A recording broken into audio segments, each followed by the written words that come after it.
infrastruktur digital kita itu dikuasai Cina.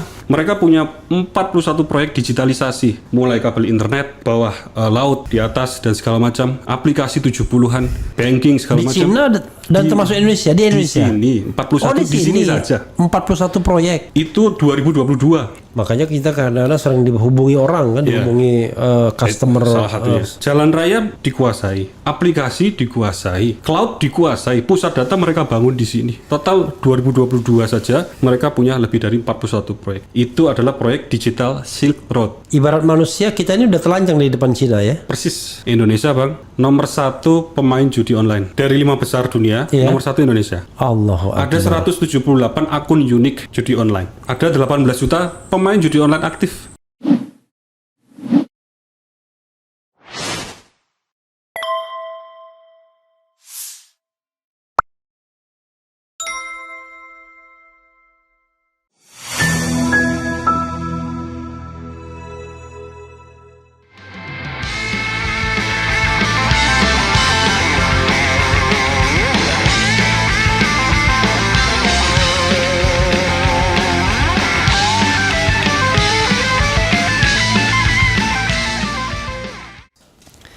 Assalamualaikum warahmatullahi wabarakatuh. Sobat RH sekalian, jumpa lagi kita di channel yang keren ini. Keren. Masih semangat kita ya, walaupun yang didukung kalah. Masih ada Partai Umat di sini. Oh iya, saya lihat tadi. Jadi tempel sini ada tempel juga di sini ya. Jadi ini bukan PKS, ini pedagang pasar ya. Jadi sama dengan sekalian, siapapun yang ngasih jaket saya pakai aja. Partai Umat ada juga, tapi kegedean. Nah, jadi nggak kelihatan ganteng. Jadi. Selanjutnya nanti, insyaallah. Selanjutnya nanti ya. Bisa ditukar gitu. Sama PKS, Presiden PKS ngasih tapi kegedean gitu. Jadi saudara sekalian, saya penasaran mengenai kebocoran data center Indonesia ini ya. Sebenarnya segawat apa kok bisa begitu? Dan konon kurang ajar juga yang bocorin itu, minta uang tebusan ya. Iya. Berapa 8 ya? 8 juta dolar. 8 juta dolar. Bayangkan 8 juta dolar dia minta uang tebusan ya. Dan dolar mahal lagi sekarang, 16.500 kemarin sempat ya. Kita dengan ini ahlinya, sehari-hari ketua umum Partai Umat, tetapi sesungguhnya ahli artificial intelligence. Ridho Rahmadi. Assalamualaikum warahmatullahi wabarakatuh. Waalaikumsalam. Bro Ketua. Jadi tentu ini kan orang awam soal mengenai data Indonesia ini. Sebenarnya apa problemnya? Apa masalahnya? Segawat apa masalahnya itu? Silakan, Bung Ridho. Jadi pertama, sekarang kita masuk era digitalisasi. Oke. Segala macam aspek kehidupan kita hampir semuanya ada transformasi digital. Termasuk dalam konteks pelayanan pemerintahan. Itu ada digitalisasi yang cukup masif lah beberapa tahun terakhir ini. Kemudian ada inisiatif namanya Pusat Data Nasional. Itu membangun pusat data. Sejak kapan tuh? Kira-kira 2 tahunan. Oke, 2 dimulai tahun. ya. Satu di Cikarang itu sedang dibangun, pinjaman dari Prancis 2,6 triliun. Kemudian satu di Batam, kayaknya juga ongoing. Satu rencana di IKN. Oke, nggak ada kekaitan sama Budiman Sujatmiko dulu, nggak ada ya? Kurang tahu saya mungkin. Kurang tahu. Oke. Nah kemudian, tapi menuju ke sana karena butuh waktu dan butuh data. Kemudian ada transisi namanya Pusat Data Nasional Sementara. Ya, ini dari info yang saya terima itu di pusat data sementara itu di mana? Pusat data. Nah ini cloud. Cloud itu cloud. Walaupun memang ada fisiknya, cuman kan konsepnya cloud gitu. Katanya yang provide adalah Telkom dan Lintasarta. Jadi di sana disatukan, diintegrasikan data-data dari kementerian, provinsi, kabupaten, kota. Dari satu yang saya terima itu 400-an instansi. 400-an instansi. Sebenarnya motivasinya bagus, planningnya bagus. Tapi kemudian ketika terjadi serangan ini banyak tanda tanya. Pertama tentang kesiapan gitu. Tentang kesiapan. Kemudian ini kan hari keempat, hari kelima masih lumpuh kira-kira. Walaupun ada klaim itu sudah mulai berangsur. Nah, ini yang agak inilah agak kalau saya dari sisi teknis kok apa istilah berangsur itu apa maksudnya kan gitu. Berangsur apa? Berangsur pulih. Oke. Ya itu yang buat saya ragu maksudnya apa berangsur pulih. Tapi yang jelas yang jelas kemarin kejadian di imigrasi itu kan itu ada antrian panjang karena datanya memang dicuri. Ini serangan gitu. Oke. Serangan ransomware, ransom gitu. Jadi ada kelompok yang menyerang kemudian minta ransom, minta tebusan. Oke. Tebusannya itu tadi. Itu 8 juta dolar. 8 juta dolar katanya. Dan katanya grupnya itu namanya Brainchipper. Nama grupnya, nama kelompoknya Brainchipper. Oke. Brainchipper. Ini yang melakukan brand. Iya, brain. Brainchipper. Ya, Brainchipper. Oke. Ya, Brainchipper yang melakukan serangan. Nah, ini kalau saya dari sisi teknis ada banyak tanda tanya dan kemudian dari sisi respon mitigasi lebih bertanya-tanya lagi. Iya. Oke. Sisi teknis ya, mungkin gambaran karena ini mungkin bukan konsumsi umum lah ya karena teknis banget gitu. Iya. Tapi intinya dari beberapa laporan yang dirilis gitu ya, itu kita tahu standar yang digunakan itu ya dari standar teknis menggunakan operating system segala macam kok yang bukan standar ini untuk negara gitu. Padahal kalau saya Bang Refli kemarin sampaikan, sekarang ya kehidupan kita ini tidak bisa dipisahkan dari kehidupan digital. Maka berbicara kedaulatan NKRI, ya berbicara juga kedaulatan digital. Ini satu bagian yang integral lah, tidak bisa dipisahkan. Jadi ketika pusat datanya itu tumbang, yaitu seperti bangunan fisik milik negara, yang penting yang isinya data-data penting itu runtuh seisi-isinya. Itu analogi yang sangat-sangat tepat lah gitu. Ini dalam konteks ini dicuri atau dirusak? Dicuri.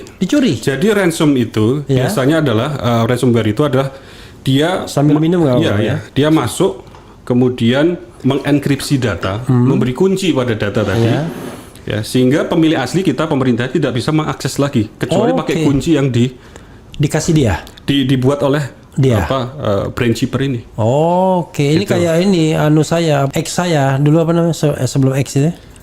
Twitter. Twitter saya. Itu password kan? Iya, Pak. Ini datanya dienkripsi, data-data itu ada dikunci. Nah, kemudian grup ini menjual kira-kira kuncinya ke siapapun yang mau. Awalnya pasti ke pemilik pemerintah. Untuk tebusan. Ya, kalau nanti tidak gubris tidak match, ya tidak deal, biasanya nanti masuk ke bridge forum dijual. Nah, tapi gini, Bang, ya. Saya kemudian tadi cari gitu ya tentang Brainchipper itu. Iya. Ini kelompok ini. Chipper tuh lebih murah gitu. Bukan dia chip itu. CIPHER. Oke. Brandnya itu brandnya brand otak itu ya. Dia brand otak ya. Oke. Dia pernah mungkin bulan ini pertengahan itu merilis hacking note. Jadi kepada yang dia tidak hanya satu ini gitu. Di tempat-tempat lain juga itu sudah bisnis mereka. Nah, mereka mengirim note itu. Saya yakin note-nya juga sama dengan yang dikirim ke pemerintah Indonesia. Itu note-nya adalah ada 3 poin. Pertama, jangan lapor polisi. Oke. Kedua, jangan perbaiki sendiri. Ini kalau saya terjemahkan. Ketiga, jangan pakai jasa pihak ketiga untuk recovery datamu. 3 hal itu. Dia bilang tegas, kalau melanggar salah satu saja, kita akan menolak untuk negosiasi. Mereka bilang begitu. Artinya data itu di-destroy sama mereka? Macam-macam mereka kalau mau. Itu bayangkan Bang Refli, data imigrasi, data BSSN, DPR, MPR di host di sana. Kementerian 56 dan setingkatnya. Nah, sekarang pertanyaan kita, kenapa pemerintah mengumumkan yang bahwa ini ada ransomware, minta tebusan 8 juta dari Brainchipper. Sedangkan note-nya ini baru dirilis kemarin. Artinya mereka merilis sekitar 14 Juni kalau nggak salah, dan itu ada di internet. Artinya pemerintah kalau memang ini Brainchipper pasti akan mendapat note yang sama, 3 note yang sama. Pertanyaannya, kenapa mereka umumkan? Pemerintah umumkan? Kemarin kan diumumkan, Kominfo kan, atau BSS juga, BSS aja. Ini minta tebusan 8 juta, 131 miliar dan kita menolak untuk membayarkan gitu. Nah, saya melihat ini jelas note-nya tidak seperti itu. Nah, inilah yang orang jangan lapor polisi, ini malah publikasikan rakyat Indonesia. Kenapa itu? Motifnya apa gitu? Ya, saya melihat mungkin ini kemungkinan pertama, mungkin mereka bayar. Karena untuk mendekripsi data tadi sulit sekali. Mereka bayar itu pemerintah? Iya, entah besarannya berapa. Mereka bayar, tapi nanti ke publik bahwa mungkin bilangnya tidak bayar, tapi nanti kemudian berapa hari kemudian kita berhasil recovery nih. Note-nya dipublish Bang. Jadi BrainChipper gini walaupun kelompok. Jadi note-nya itu tadi jangan lapor polisi. Jangan lapor polisi, jangan perbaiki sendiri. Jangan perbaiki sendiri. Jangan pakai jasa. Jangan jasa pihak ketiga. Clear 3 poin. Kalau dilanggar salah satu saja, kita refuse untuk corporate dia bilang. Oke. Kan lucu ini. Jadi tidak mau lagi Nah, ini yang kerjasama. Harus jelaskan lah. Kenapa diumumkan gitu? Dan $8 juta dan segala macam. Banyak pihak ini sanksi. Saya setelah melihat hacking note dari BrainChipper ini makin sanksi lagi. Apa motif pemerintah sekarang gitu? Mengumumkan $8 juta dan bilang kita tidak mampu atau tidak akan negosiasi. Kira-kira apa? Ya, tadi kalau menurut saya ingin jadi pahlawan. Oke. Ya, kita tidak mampu tapi nanti tidak mau bayar tapi nanti mampu recover datanya. Karena tidak mungkin pemerintah tidak orang tidak tahu karena itu it happens ya seperti di imigrasi jadi artinya mengenai pembajakan atau kerusakan ini mau cepat atau lambat orang akan tahu ya. Oh iya. Karena itu pemerintah membutuhkan langkah-langkah untuk menjadi pahlawan itu ya. Ya, saya berusaha mengikuti rasionalnya gitu loh. Kalau yang BrainChipper ini dia publish kok, dia akan melakukan yang sama. Dia tidak hack hanya Indonesia, Pak. Oke. Oh, mereka hack mana-mana. Kelasnya sudah kelas. Itu sama dulu apa Bjorkman sama? Ya, inilah ada grup-grup lah ya. Ini dikatakan grupnya tidak jauh dari grup Lockbit gitu ya. Itu juga grup kan gitu. Iya. Ya, itu. Ini di luar negeri pastinya. Luar negeri. Kalau Lockbit itu di Tenggarai ya, dari data itu pentolannya itu dari Rusia gitu. Tapi motifnya ekonomi mereka. Lockbitnya yang mana ya? Lockbit itu yang BSI ya, Bank Syariah kemarin. Kan sempat nge-hack. Iya. Kalau kan, ini di Tenggarai? Enggak, yang Lockbit tadi Rusia itu. Kalau ini katanya ini turunan ya atau segala macam, mungkin kelompok baru gitu dari Lockbit tadi. Namanya BrainChipper. Oke. Ya, dan tidak teridentifikasi di mana lokasinya. Oh iya, enggak. Tapi yang menarik ini Bang, hacking note ini tadi saya baru dapat sore ini gitu. Saya searching. Hacking note itu dia publish.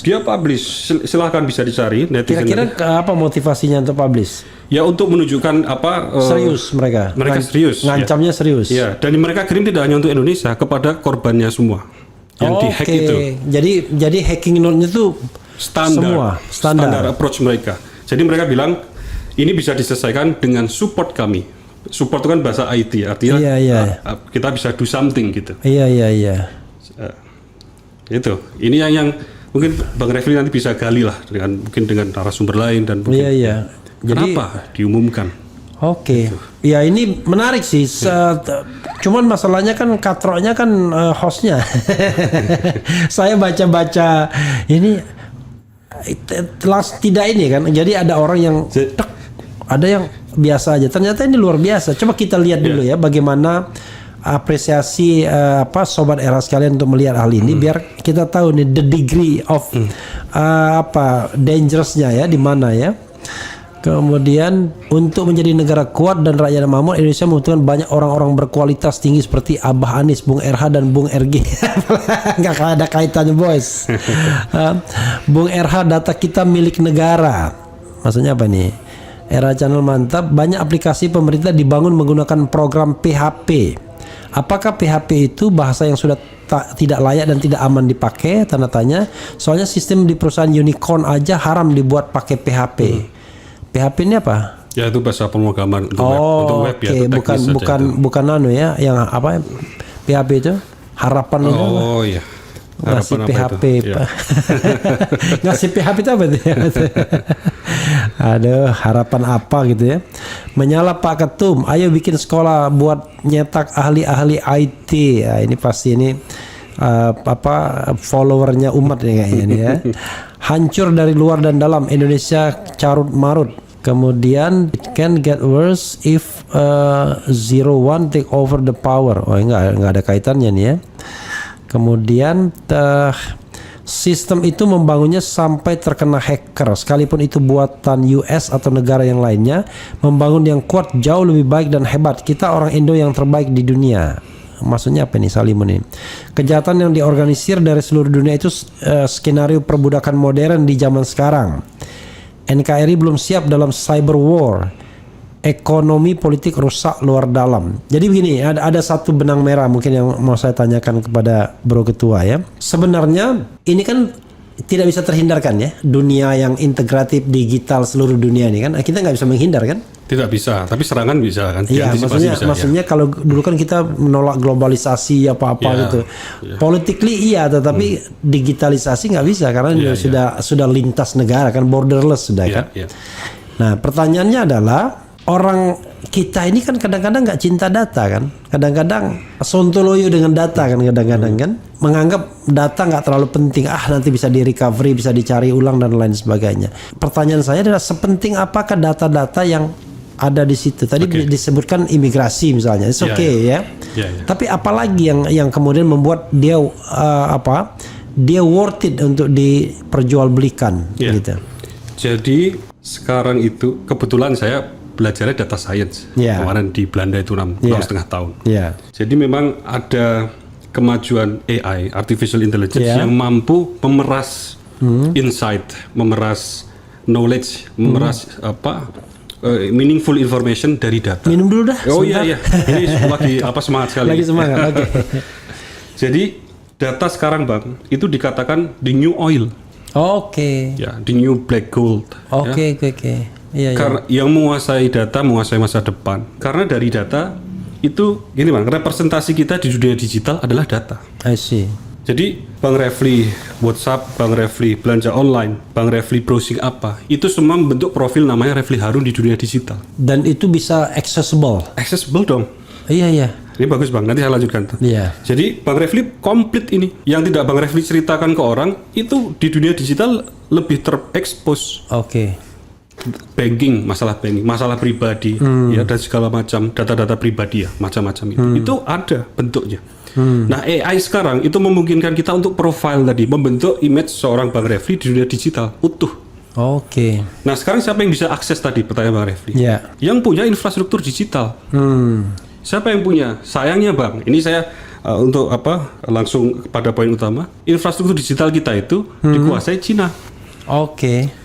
Mereka punya 41 proyek digitalisasi, mulai kabel internet, bawah laut, di atas dan segala macam, aplikasi 70-an, banking segala macam. Di Cina dan termasuk Indonesia, di Indonesia. Di sini 41 di sini saja. 41 proyek. Itu 2022. Yang saya dengar memang mereka bangun kabel laut, bangun kabel laut itu, Palaparing itu 35.000 km panjangnya. Iya.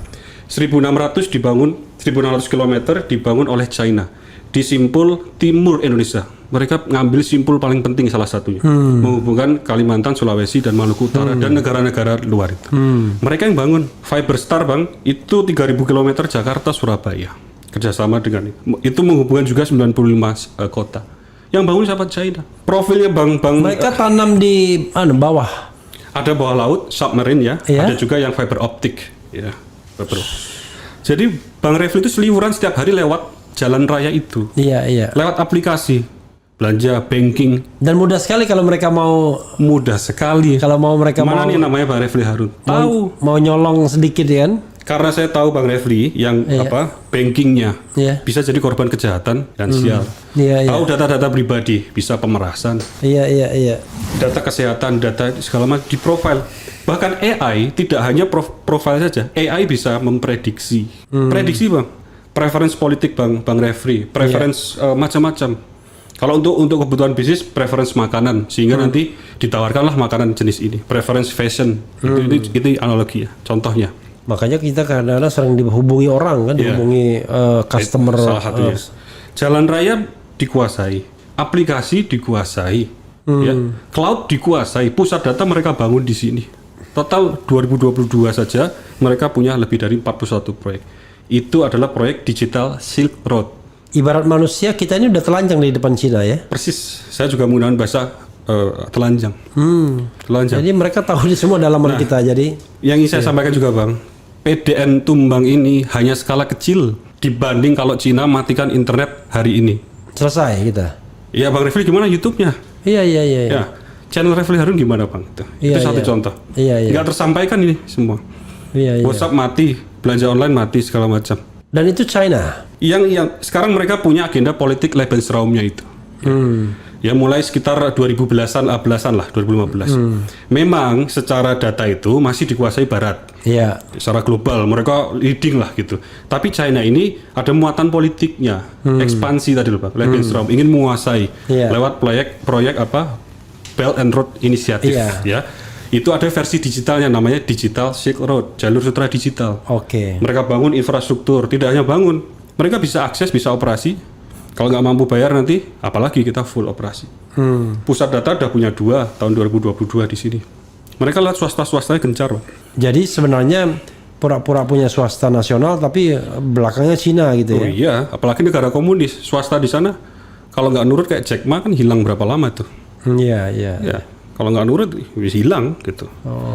Nah kembali tadi tuh Bang, jadi PDN tadi itu ya hanya skala kecil, bayangkan Bang. Kalau mereka matikan banking, payment banking aplikasi. Mereka matikan matikan internet. Ya, jadi begini, ini untuk orang yang awam ya. Ada 2, ada infrastrukturnya, ada programnya. Kalau YouTube misalnya kan, YouTube-nya kan aplikasi punya, gitu ya. Ya aplikasinya kan punya orang Barat boleh. Tapi jalur untuk menghidupkan YouTube-nya itu lewat infrastrukturnya kan. Nah infrastrukturnya Cina for the time being sekarang ini. Dari data yang saya punya itu, sebagian besar memang dikuasai. Oke, jadi kalau seandainya mereka mematikan jalurnya, ya kita nggak bisa kemana-mana. Iya. BTS juga kemarin kan. Oke. Itu yang bangun kan juga swasta Cina kerjasamanya. Walaupun dikorupsi kan kemarin. Iya. Ya, itu Bang. Jadi ini sinyal kecil gitu. Bukan mengecilkan masalah PDN ini, tapi ada yang jauh lebih. Dan itu bisa anytime. Subuh besok dimatikan kalau kita nggak comply dengan kebijakan mereka. Nah, pertanyaannya adalah, oke, lalu melawannya gimana? Nah, pertama ya, menurut saya ya, solusinya kita harus punya infrastruktur digital utuh milik kita, kontrol penuh kita, mau nggak mau. Aplikasi-aplikasi yang sentral harus buatan kita. Messaging itu Bang, buat WhatsApp versi Indonesia mudah sekali. Mudah sekali. Ada kan dulu kan? Iya, tapi kan harus kalau didukung political will, undang-undang peraturan menteri bilang hanya ini, yang lain diblok. Ya. Kayak Cina lah. Cina kan di dalam negerinya kan dia pakai itu. Pakai sendiri kan. Pakai sendiri. WeChat dia pakai. WhatsApp yang bisa lah membangun anak-anak muda itu. Umpamanya kalau kata kotor yang terkirim assalamualaikum segala macam ini bisa pakai AI gitu. Jadi bagus. Belanja online kita Bang. Aduh, itu kan mengenaskan. Belanja online itu Abang pakai itu ya. Itu nilainya berapa itu? Prediksinya sampai berapa triliun kan? 2021 saja 401 triliun. Kalau pakai sendiri, tapi 90% produk asing kan, produk China. 90%. Orang belanjanya di TikTok, belanja. Kalau kita buat sendiri ya sama saja secara teknologi, bedanya 90% kita balik produk dalam negeri. Itu Bang, itu solusinya itu infrastruktur sendiri, app sendiri. Nah itu harus ada dukungan inisiatif dari society ya, sama political will dari pemerintah dan DPR. Kalau itu formatnya undang-undang yang menyeluruh terintegrasi seluruh kehidupan digital kita, terkait rahasia data ya, terkait aplikasi. Bayangkan itu, kita benar-benar kita ini Bang di ASEAN ICT market terbesar nomor 1. Jadi orang-orang di dunia itu melihat ICT itu apa? IT lah ya. IT, Information and Communication Technology ya. Jadi mereka melihat kita ini ya netes air liur ya, pasar yang besar. Kita ini 80% penduduknya aktif di internet 7 jam sehari. Iya, dan termasuk ini mau trending orang Indonesia banyak yang aktif ya. Ya itu Bang. Jadi kembali ke tadi, ini masih sinyal kecil, bukan mengecilkan masalah, tapi sinyal kecil. Tapi luar biasa ya kalau begitu ya. Mudah sekali kita dijajah kalau gitu ya. Itu suatu hal yang besar di sekitar kita sekarang. Nanti mungkin kita kembali ke mitigasi pemerintah ya Bang. Kita harus bahas mengapa diumumkan. Itu pertanyaan paling besar, harus dijawab oleh pemerintah. Ada apa lagi di balik ini gitu. Maksudnya memang fatal diumumkan itu ya? Ya fatal Bang. Kalau benar itu brain chipper yang melakukan, kalau diumumkan marah dong mereka. Dan melanggar ini bilang jangan lapor polisi, dia lapor masyarakat seluruh Indonesia. Lebih dari polisi. Iya. Lalu apa yang dicari pemerintah itu? Jadi ada tidak sekarang? Kalau ada, apakah sudah dibayar? Kemudian nanti mau jadi pahlawan dalam seminggu ke depan? Oh kami berhasil recovery. Susahnya kan di kita ini dalam hal digitalisasi ini kan banyak pengkhianat, banyak pemburu rentenya kan. kedaulatan negara nggak penting kan, yang penting rentenya dapat gitu kan. Ya itu salah satu. Coba kita bacakan beberapa komentar lagi ya untuk menunjukkan Sobat RH ini paham apa enggak ya. Nih ya. Tapi saya mulai paham jadinya. Kemudian NKRI belum siap. Oke tadi. Sistem kearsipan Sri Kandi juga sudah seminggu ini kami tidak dapat akses. Oh, ada lagi Sri Kandi sistem kearsipan. Ya mungkin di host di PDN juga mungkin. Oke. Ya. Kemudian kenapa kok nggak kerjasama dengan Google atau Amazon untuk bangun data center yang aman? Nah, ini perlu dijawab ya. Ya. Suatu saat internet pasti shutdown. Ini baru permulaan cyber war. Ke depan bakal lebih rusak lagi. Memang sudah dirancang semua by design. Kita memang kalau mati internet sehari aja pusing kepala kita ya. Karena nggak bisa ngapa-ngapain ya. Pak Refli Harun tanyakan kalau terkena ransomware artinya servernya sudah kemasukan virus yang otomatis bisa mengenkripsi semua data. Apa benar begitu? Dan itu virus menyusup lewat mana? Jadi ransomware ini virus ya? Ya, jadi intinya. Saya ini kan. Kalau internet dimatiin Cina bisa pakai Starlink. Di upgrade chip bro. Masalah hardware. Kalau virus-virus software sih bisa diantisipasi kalau sudah hardware. Pasti ada akses ke dalam atau organisasi dalam Intel, AMD dan lain-lain. Ya, apalagi nih. Kadang-kadang orang mungkin bisa paham, bisa kagak ya. Kalau di film-film tentang hacking sistem kuat nggak mungkin dibobol kalau bukan dari orang dalam atau minimal menerobos masuk ke instansi kayak mata-mata begitu. Nah, jadi ini ada teori tentang konspirasi teori ya. Lebih baik balik ke zaman 90-an semuanya manual pakai kertas. Bismillah Bang Era, Indonesia tanah airku katanya merdeka tapi diambil Cina. Ampun, pemimpin yang cerdas nggak mau, aneh bin nyata. Oke, silakan. Iya. Ya. Tadi yang pertama yang ini ya, apa yang virus segala macam tadi. Iya. Ransomware gitu. Ya, ransomware itu sebenarnya tindakan ya. Dia mengambil data, memberikan enkripsi, kemudian minta tebusan. Itu ransomware ya.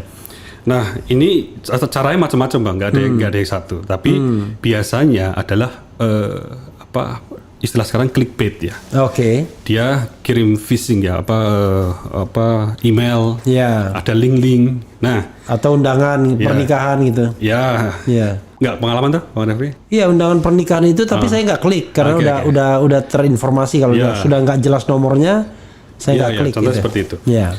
Nah, kemudian mungkin ini karena tidak kurangnya memahami SOP dari SDM-nya dan mungkin jaringan server PDNS yang sementara itu tidak atau dijadikan satu dengan internet yang lain di kantor itu ya.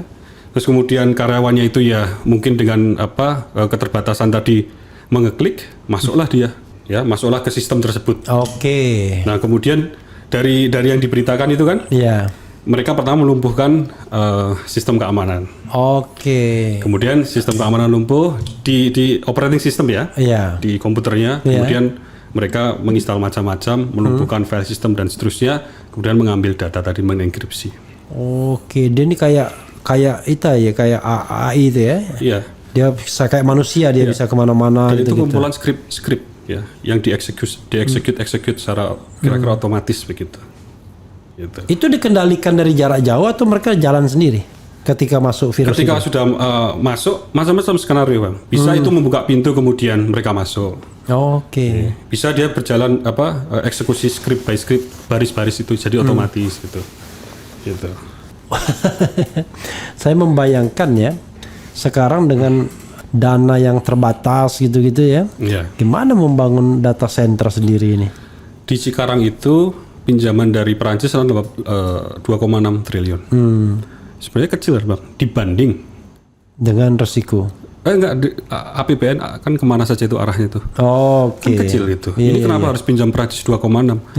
Pertama, Perancis yang buat. Bukannya kita udah belajar, asing ini udah banyak sekali infrastruktur di sini. Kalau Perancis yang buat kan nggak hanya dia ngidupin on off gitu saja, dia bisa dong akses segala macam nanti. Bilang udah selesai, kita udah saya kasih kuncinya, kata dia. Emang dia nggak punya kepentingan geopolitik di Ya itu sama aja dengan IKN ditawarkan investor. Emang dia nggak bikin. Oh itu lingkaran dekat tuh nggak untuk investor. Iya, tapi kan kemampuan ini udah bisa kontrol dari jarak jauh pun bisa, apalagi dekat begitu ya. Luar biasa ya. Jadi apa pilihan kita? Begitu aja membangun infrastruktur sendiri. Meanwhile, ketika infrastruktur dibangun ngapain kita? Diserang-serang melulu nanti. Ya bertahap. Pertama tentu ya. Ini kan kita membahas dari sisi keamanan saja karena konteksnya PDN kan masih luas bang. Kita belum bicara judi online, pinjaman online, anak-anak terpengaruh konten negatif, pornografi. Ya, dan hari ini saya baru tahu judi online ternyata 63.000 transaksi, ratusan miliar gitu. Kok ratusan miliar? 3 website aja 1 triliun. Bukan, sorry. Per orang tuh 52 miliar, 25 miliar. Ya, Indonesia bang, nomor 1 pemain judi online. Dari 5 besar dunia, nomor 1 Indonesia. Allahu Akbar. Ada 178 akun unik judi online. Ada 18 juta pemain judi online aktif. Judi online itu apa aja? Sepak bola gitu-gitu semuanya? Atau mungkin ya, saya kurang ini. Tapi saya istilah slot segala macam, mungkin game-game segala macam itu. Allahu Akbar ya. 178 akun unik. Berapa penduduk kita? Dan katanya di PPATK bilang ada 63.000 transaksi kan? Ya. Di DPR aja katanya 7.000. Gimana kita nggak rusak tukang judi? Kita jadikan wakil rakyat. Ini bang, 7 fakta RI darurat judi online. Transaksinya sampai 600 triliun. 3 situs judi online saja 1 triliun rupiah. Ya, 2,7 juta warga RI itu terjerat, mayoritas anak muda. Diblokir terakhir 5.000 rekening judi online dan seterusnya. Untung juga ya kalau kita jadi katrok kayak saya ya, boro-boro tertarik, tahu aja nggak ngerti saya judi online itu. Memang mereka semudah itu masuk di dalam lingkaran itu. Ya saya mungkin alhamdulillah juga kayak Bang Refli, belum pernah itu ya. Tapi itu mudah sekali di website itu kan ada tiba-tiba muncul. Kalau kita buka namanya film gratis tuh. Iya. Kemarin teman saya tuh, ini film gratis apa itu, website apa itu ya. Itu semua itu judi online tuh. Kalau keklik atau muncul sebelum kalau kita klik play, muncul iklan dulu dan segala macam, yang mau nggak mau kita redirected ke website lain judi online. Gitu-gitu. Jadi pervasif banyak sekali berserakan. Oh ya itu ya kalau kita misalnya ngambil sumber-sumber yang tidak resmi gitu, itu tiba-tiba muncul gitu. Muncul. Kalau kita ikutin, nanti lama kan dari 1.000 yang ngikut kan mungkin ada 10%, 20% yang main bang gitu, tertarik gitu kan. Allahu Akbar. Ya apalagi kalau kita bicara mengenai orang yang berpikir bagaimana mendapatkan uang mudah ya kan. Oh iya. Dan rata-rata kan itu gambling-gamblingan begitu. Mohon maaf yang mungkin menengah ke bawah secara sosial ekonomi kan Pak. Iya. Karena kan saya coba nih siapa tahu. Lalu penasaran. Oh nanti terus dia. Dan dia kan algoritma kan, dari tidak mungkin menguntungkan yang pemain. Tidak mungkin. Dia pakai persentase itu. Iya. Probabilitas. Ada yang menang. Ya itu sama aja dengan gold transaction apa-apa itu ya. Saya kira semuanya nggak mungkin lah rugi ininya, penyelenggaranya. Itu bang, kenapa nggak ada political will yang membuat undang-undang yang tegas?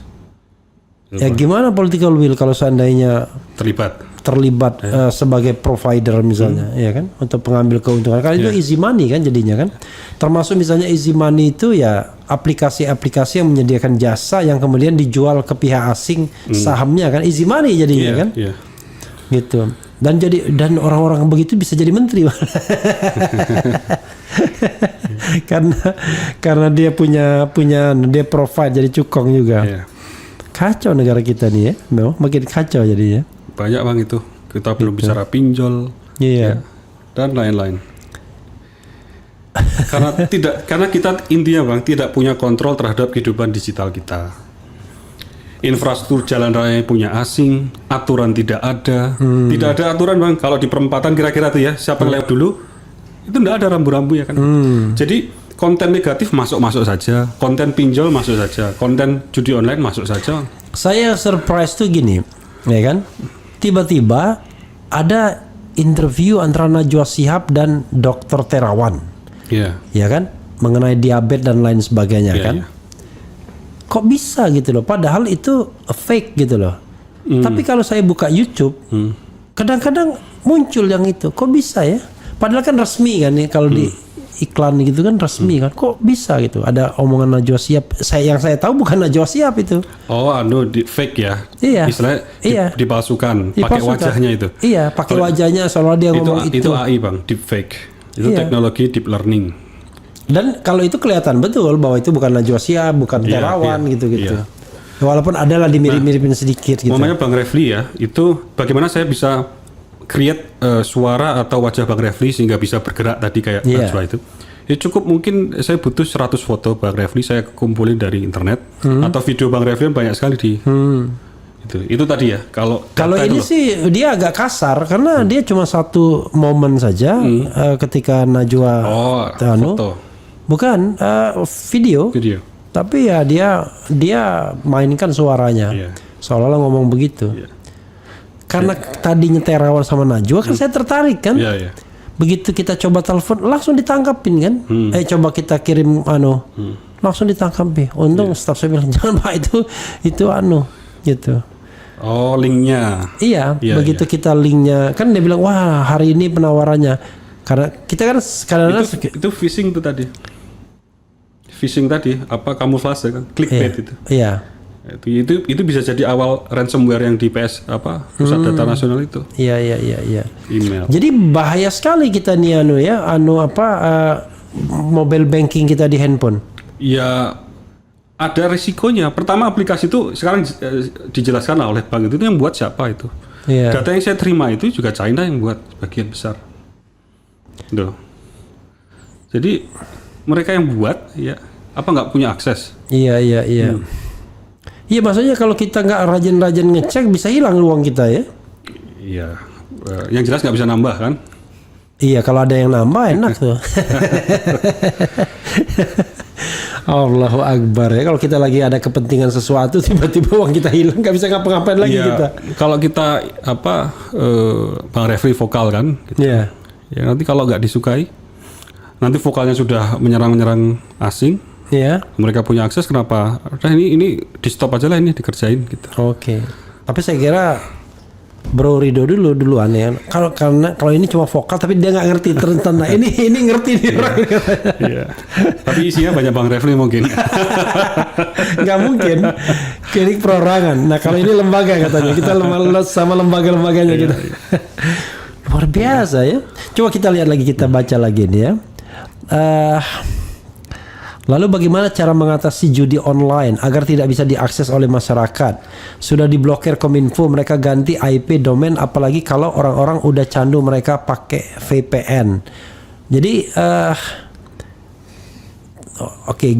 gimana ininya? Bang, gini Bang. Ya. Kalau mau itu bisa ditutup semua. Kalau mau. Oke. Jadi pertanyaan itu dilanjutkan kenapa nggak mau? Gitu. Oke. Dia VPN itu pintu private ya, dia menyamarkan alamat kita gitu. Oke, VPN itu juga bisa di blok kalau mau. VPN itu bisa dimatikan kalau mau, sehingga orang-orang yang harus pakai VPN untuk judi online gagal dan segala macam. Jadi intinya kalau mau 1001 cara, banyak tersedia. Jadi kalau masih marah itu soal political will ya. Ya, tapi yang sekarang kita lihat kemarin kan agak konfront, nutup 2 server 2 negara itu diumumkan, selebrasi. Kemudian ada yang menduga serangan ini juga dari bandar-bandar judi online. Itu loh, kenapa harusnya silent move pemerintah itu. Silent move, nggak usah tahu, nggak usah ini, mati gitu loh. Sekarang apa hubungannya dengan dulu kalau kita bilang 303 gitu-gitu? Apa itu? 3 itu nama-nama geng itu. Iya, judi gitu kan, yang terkait dengan dulu kasus Sambo gitu-gitu kan. Itu online juga. Ya, yang saya dengar juga itu. Ya, itu termasuk yang dan jangan-jangan membiayai pilkada dan pilek serta pilpres. Luar biasa ya. Jadi kalau mau bisa, Bang. Kalau mau. Gitu.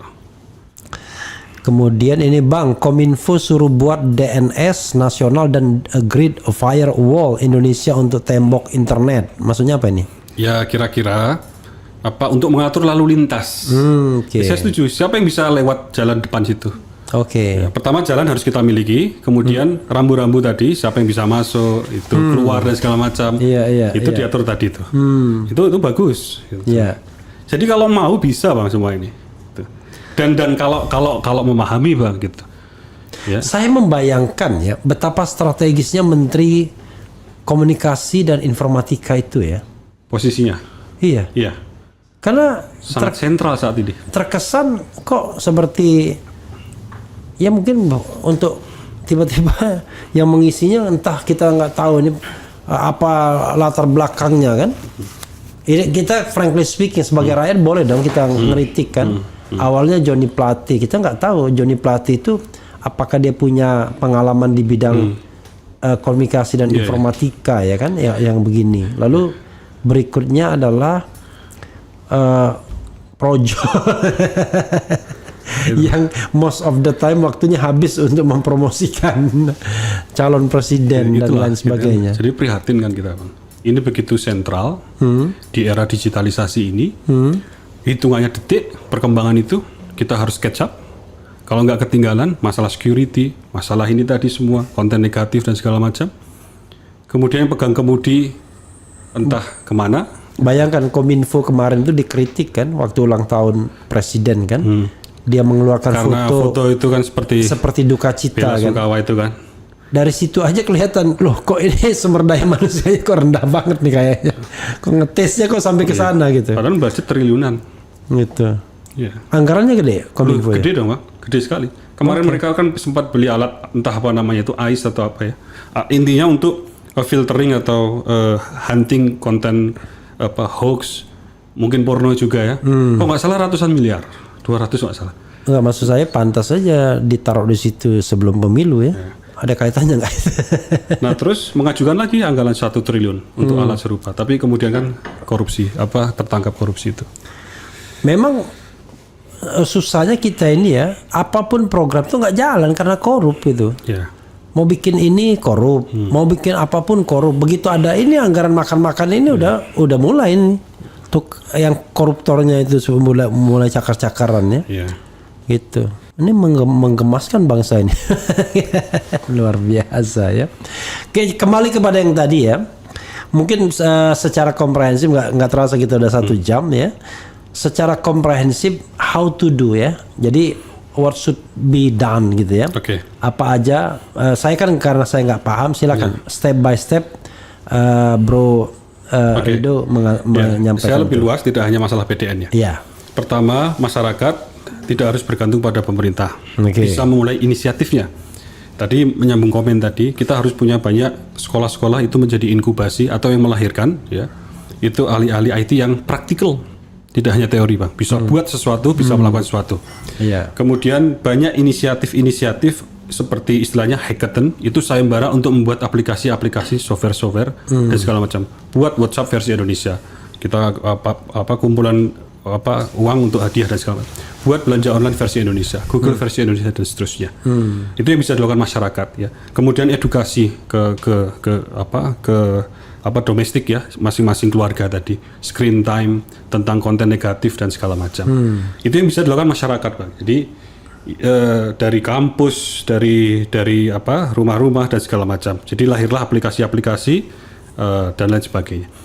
Harapannya nanti kemudian ada political will nih, Bang, di pemerintah dan DPR yang punya kesadaran tadi akan kedaulatan digital, ditambah itu akan semakin kuat karena ada dorongan APBN, dana negara, dorongan peraturan yang tadi akan jadi terlembagakan semua. Aplikasi wajib ini pakainya, nggak boleh yang itu, ya, dan segala macam. Jadi yang bisa kita lakukan sekarang adalah inisiatif-inisiatif tadi. Itu. Ada lagi? Ya cukup. Oke, jadi itu ya saudara sekalian. Dan terakhir political will ya sebenarnya kan? Iya harus. Kalau sudah begini kan kita harus bersatu ya, nggak bisa lagi nih oposisi nih pemerintah karena data tentu kita bicara tentang NKRI ya.